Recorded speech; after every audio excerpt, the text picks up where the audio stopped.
اللہ الرحمن الرحیم۔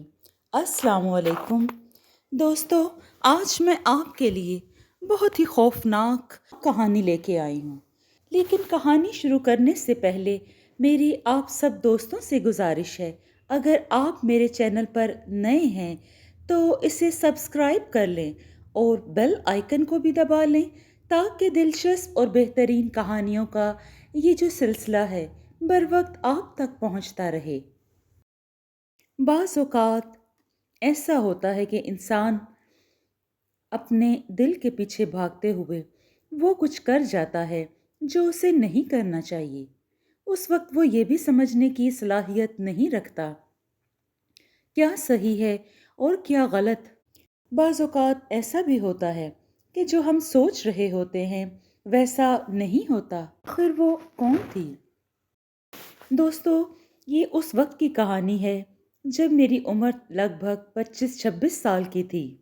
میرا نام اعظم ہے۔ میں اپنی نانی کے گھر گیا ہوا تھا۔ میری نانی کا گھر ہمارے گھر سے زیادہ دور نہیں تھا۔ ہمارے گاؤں سے اگلے گاؤں میں ہی نانی کا گھر تھا، جہاں ہر سال اکتوبر میں میلہ لگا کرتا تھا۔ بچپن میں تو ہم سب اماں کے ساتھ جاتے تھے تو میلے میں ضرور جاتے تھے، لیکن ایسا اب نہیں ہوتا کیونکہ تعلیم مکمل کرنے کے بعد کاروباری مصروفیت کی وجہ سے کبھی کبھی جانا ہوتا ہے۔ دوستو، میں آپ کو بتا رہا تھا کہ میں نے نانی اماں کے گھر جانے کی اجازت لی۔ مجھے چونکہ اپنے کاروباری سلسلے میں مجھے کچھ ضروری کام بھی تھا تو میں نے اماں سے اجازت مانگی، لیکن اماں نے تمام نصیحتیں باندھنے کے بعد مجھے کہا کہ اگر رات ہو گئی تو نانی کے ہاں ہی رہ لینا، گھر آنے کی ضرورت نہیں۔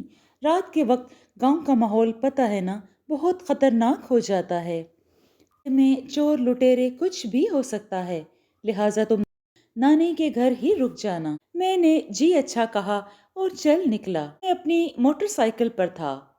میں نے سر جھکاتے ہوئے ساری نصیحتیں سن لی اور گھر سے باہر نکلتے ہی ہوا میں اڑا دی، جیسا کہ میں لڑک پن کی عمر میں کیا کرتا تھا۔ نانی کے گاؤں میں داخل ہونے سے پہلے ایک نہر تھی جس کے اوپر پل پڑتا تھا، جسے کراس کر کے نانی کے گاؤں ہم داخل ہوتے تھے۔ لوگوں نے یہ مشہور کر رکھا تھا کہ یہ بہت بھاری پل ہے، مغرب کے وقت اس کے اوپر سے نہ گزرا جائے، لیکن میں ان باتوں پر کہاں بھلا یقین کرنے والا تھا۔ دوپہر کا وقت تھا، ہر طرف سناٹا اور ہو کا عالم چل رہا تھا۔ گرم ہوا بھی اپنا زور دکھا رہی تھی۔ میں اپنی موٹر سائیکل پہ تھا کہ مجھے پل کے قریب پہنچتے عجیب سی بدبو آنے لگی۔ ہر طرف سے گرم ہوا اور بدبو، عجیب سی حالت ہو رہی تھی۔ جیسے جیسے میں آگے بڑھ رہا تھا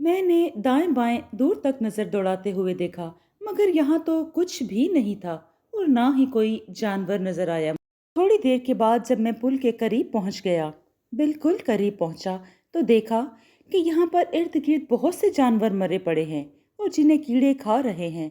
لگتا تھا مرے جانوروں اور گندگی کو اٹھانے والی گاڑیوں نے سارے جانور یہاں لا کر پھینک دیے تھے۔ میری سمجھ میں تو کچھ نہ آ رہا تھا کہ اتنے سارے جانور کیسے یہاں پر اور ایک ساتھ مرے پڑے ہیں، جب کہ ان کے جسموں پر کسی قسم کے خون یا حادثے کا کوئی نشان نہ تھا۔ میں نے تیزی سے پل کراس کیا اور نانی کے گھر پہنچا اور نانی کے ساتھ دوپہر کا کھانا کھایا۔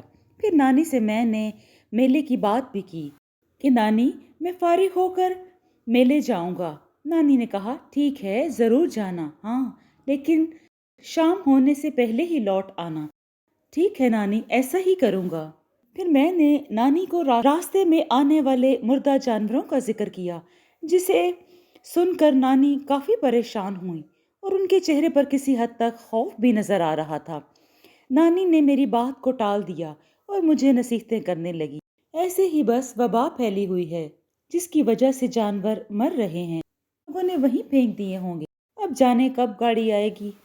نانی نے بات بناتے ہوئے کہا، لیکن میں صاف سمجھ رہا تھا کہ نانی بات بنا رہی ہیں لیکن بن نہیں پا رہی۔ خیر، میں نے کوئی توجہ نہ دی اور باہر نکل پڑا۔ اپنے کام سے فارغ ہوتے ہوئے میں میلے کی طرف گیا۔ میلے میں آج بھی ویسی ہی رونقیں تھیں جیسے کبھی ہم بچپن میں آیا کرتے تھے۔ میں نے نانی اور ماں کے لیے کچھ تحفے لیے اور واپس نانی کے پاس آ کھڑا ہوا۔ میں نے نانی کے پاس بیٹھ کر پھر شام کا کھانا کھایا اور گاؤں کے متعلق باتیں کرنے لگا کہ پتہ ہی نہ چلا کب اتنا وقت گزر گیا۔ شام کے 7:15 بجے کا وقت تھا۔ اچھا نانی، اب میں چلتا ہوں، کافی دیر ہو گئی ہے۔ نہیں، ہرگز نہیں، ایک دم گڑبڑاتے ہوئے بولی۔ اب تو نہیں جائے گا، رات ہو گئی ہے اور اس وقت جانا ٹھیک نہیں۔ چل میرا پتر، تو ادھر ہی سو جا، کوئی ضرورت نہیں جانے کی، یہیں پر سو جاؤ، صبح چلے جانا۔ میں نے نانی کو بتایا، نانی مجھے صبح بہت ضروری کام ہے جس کے لیے میں یہاں پر اپنی ضرورت کی چیزیں لینے آیا تھا۔ لیکن نانی نے کسی صورت میری بات نہ مانی۔ نانی کی بات سن کر میں چپ ہو گیا، لیکن مجھے دل ہی دل میں غصہ بھی آ رہا کیونکہ رک جانے کی وجہ سے میرے کام کا بہت حرج ہونا تھا۔ لہٰذا میں نے بھی ٹھان لی کہ میں بھی آج جا کر ہی رہوں گا۔ اب میں کوئی بھلا دودھ پیتا بچہ تھوڑی نہ تھا۔ اچھا نانی، میں اٹھ کر باہر کی طرف نکلنے لگا۔ نانی نے پوچھا، کہاں جا رہے ہو؟ کہیں نہیں، بس کھانا کھایا ہے نا تو سوچتا ہوں کہ گاؤں کی تھوڑی سی چہل قدمی کر لوں۔ نہیں، کوئی ضرورت نہیں۔ ارے نانی، دروازے تک ہی رہوں گا، آگے نہیں جاؤں گا۔ نانی نے بڑی فکر مندی سے میری طرف دیکھا اور پھر کہا، بس تھوڑی دیر کے لیے۔ ٹھیک ہے نانی۔ میں آرام سے چلتا ہوا میں اپنی بائک تک پہنچا۔ بائک کو گھسیٹتا ہوا دروازے سے باہر لے گیا کیونکہ میں چاہتا تھا کہ نانی کو میری بائک کی آواز نہ آئے۔ میں چپ چاپ اپنے رستے پر چل پڑا۔ میں نے سوچا کہ گھر پہنچتے ہی نانی کو فون کر دوں گا کہ میں خیریت سے پہنچ چکا ہوں اور بس، اور میں اپنے راستے کی طرف بڑھ گیا اور ٹھیک اسی نہر کے قریب جا پہنچا جہاں پر ہر طرف اندھیرا ہی اندھیرا تھا، لائٹ کا کوئی بھی انتظام نہیں تھا۔ میں نے سوچا کہ مجھے اب سنبھل کر جانا ہوگا کیونکہ یہاں پر جانور بھی تھے اور سخت بدبو کا عالم بھی تھا۔ لہٰذا میرے پاس صرف ایک ہی ذریعہ تھا اور وہ تھی میری بائک کی ہیڈ لائٹ۔ بس میں انہی سوچوں میں گم چلا جا رہا تھا کہ اچانک سے میری بائک میں خرابی پیدا ہوئی کہ وہ رک گئی۔ میں صاف دیکھ رہا تھا کہ میرے آس پاس یا دور کسی ذی روح کا کوئی نام و نشان نہ تھا کہ جس سے میں مدد مانگ سکوں، اور اس پل کے پار جہاں میری بائک خراب ہوئی تھی اس سے میرا گھر کافی دور پڑتا تھا اور اتنی دور تک بند بائک کے ساتھ جانا بہت ہی مشکل تھا۔ مجھے نانی کی نصیحت یاد آئی اور افسوس ہونے لگا کہ میں کیوں گھر سے نکلا جو یہ مصیبت آن پڑی۔ میں نے کافی کوشش کی کہ اپنی بائک کو ٹھیک کر سکوں، لیکن وہ بالکل بھی سٹارٹ نہیں ہو رہی تھی اور سمجھ بھی نہیں آ رہا تھا کہ اچانک سے کیا ہوا۔ پیٹرول بھی تھا۔ مجھے اماں اور نانی کی نصیحتیں یاد آ رہی تھیں۔ غلطی تو میں کر چکا تھا، سو اب پچھتانے کے سوا کچھ نہ تھا۔ ماں اور نانی نے ٹھیک ہی کہا تھا کہ رات کے وقت سفر کرنا مناسب نہیں، لیکن میں ہی تھا جو غلطی کر بیٹھا۔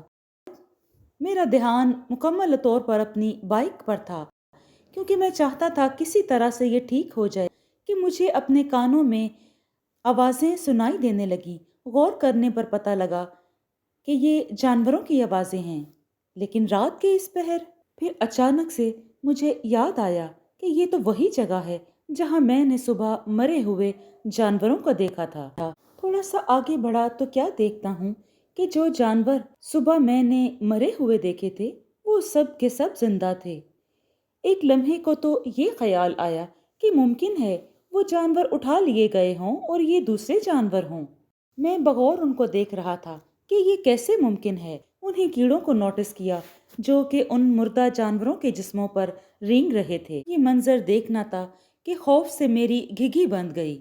خوف کے عالم میں پوری طرح پسینے سے شرابور اور تھر تھر کانپ رہا تھا۔ اسی دوران مجھے وہاں ایک پرچھائی سی محسوس ہوئی، ایک سیاہ سایہ، لیکن جیسے ہی میں نے اپنے موبائل کی ٹارچ اس جانب کی، فوراً سے وہ سایہ غائب ہو گیا۔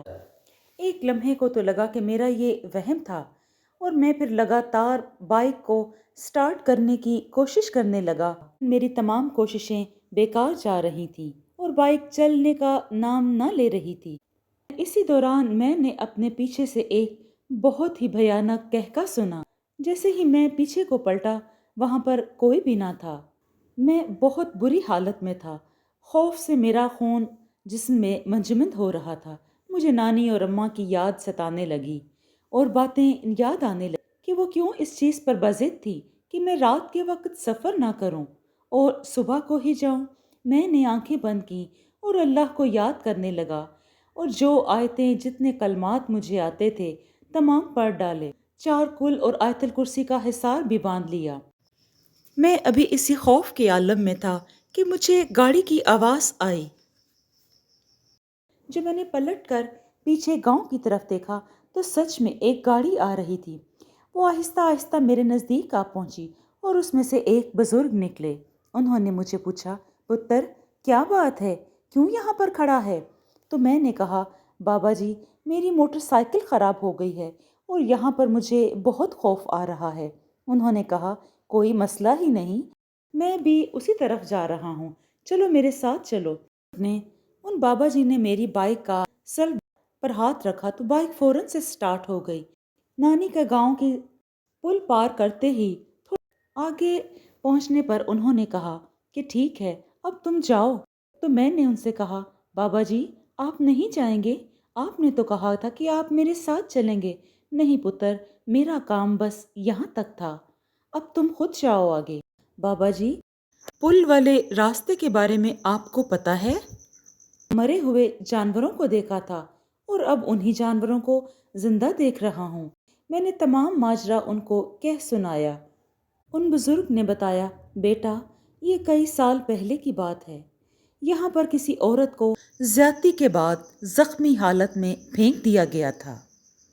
ہر گزرنے والے راہگیر نے اس کے ساتھ وہی گھناؤنا عمل کیا، لہٰذا یہ اسی عورت کی بدروح ہے اور یہ جانور وہی لوگ ہیں جنہوں نے اس کے ساتھ یہ سلوک کیا تھا۔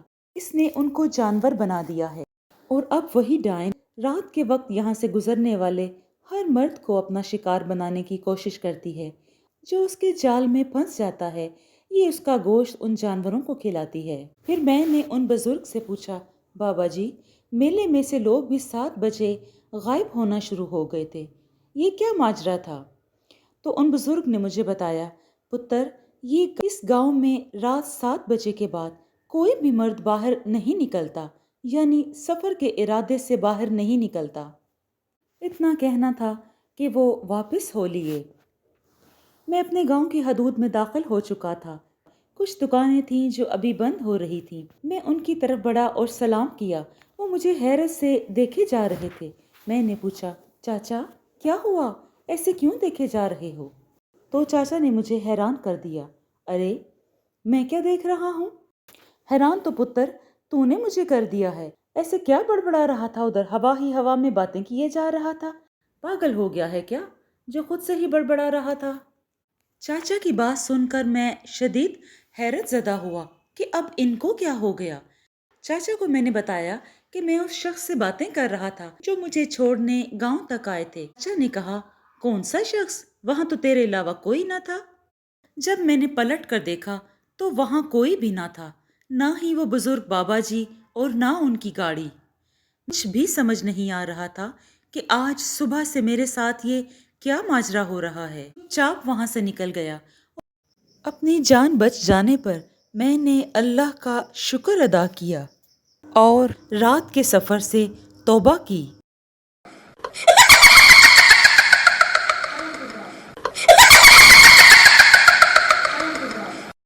جی دوستو، آپ کو یہ کہانی کیسی لگی؟ اگر آپ کو یہ کہانی پسند آئی ہے تو اس کو لائک اور شیئر کیجیے اور کمنٹ میں اپنی رائے کا اظہار کریں۔ خوش رہیں، اپنا اور اپنوں کا بہت سا خیال رکھیں۔ شکریہ۔